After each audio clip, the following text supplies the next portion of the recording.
quality of housing was overshadowed by fears of financial hardship, even with supportive parents, a luxury many students don't actually have.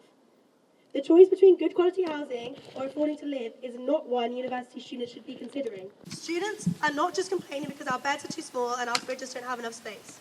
The constant and impactful problems we face impact our mental and physical well-being.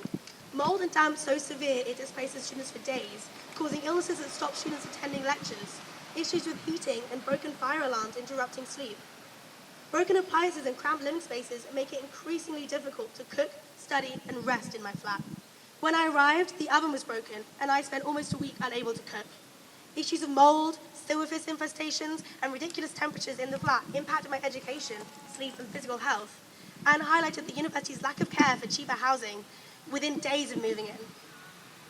Even in more expensive accommodation, these issues still arise.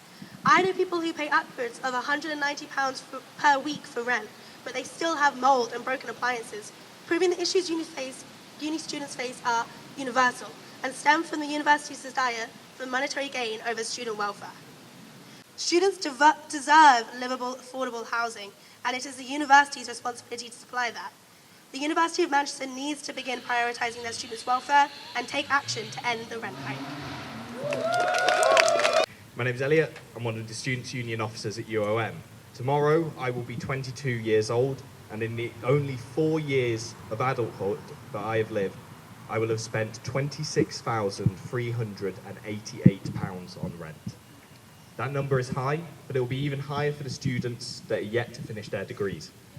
As a student, I had to work as a bartender for most of my studies in order to simply survive, and I know that I'm not alone in that.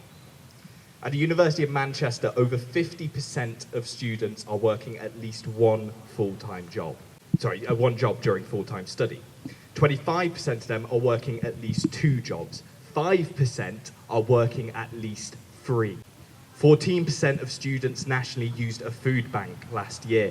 This goes beyond a cost of living crisis. This is a state of survival. And now our university is seeking to partner with private developers to build luxury flats that will cost a staggering £235 per week. I don't know about you, but I certainly couldn't afford that. The reality is, if I was to start at university today, I wouldn't be able to. And it is not the case that we will soon reach a point where rents will be unaffordable and students will be prevented from accessing education. This is already the case. I myself have experienced the displacing effects of gentrification in private accommodation too. This year, my house was sold off by the previous landlord because it wasn't profitable. And now it's been sold to some luxury accommodation company, which are now kicking us out in order to renovate it, in order to jack up the rent prices. As the city's biggest landlords, UOM sets the standard for all landlords. Student or not, living in halls or not, this redevelopment affects all renters.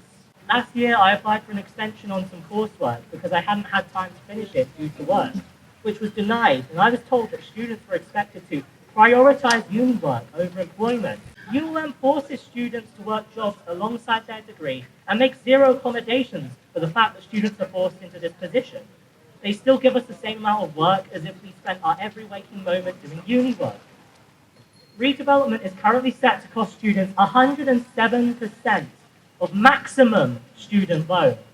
Recent history shows that our collective power is mightier than their wealth.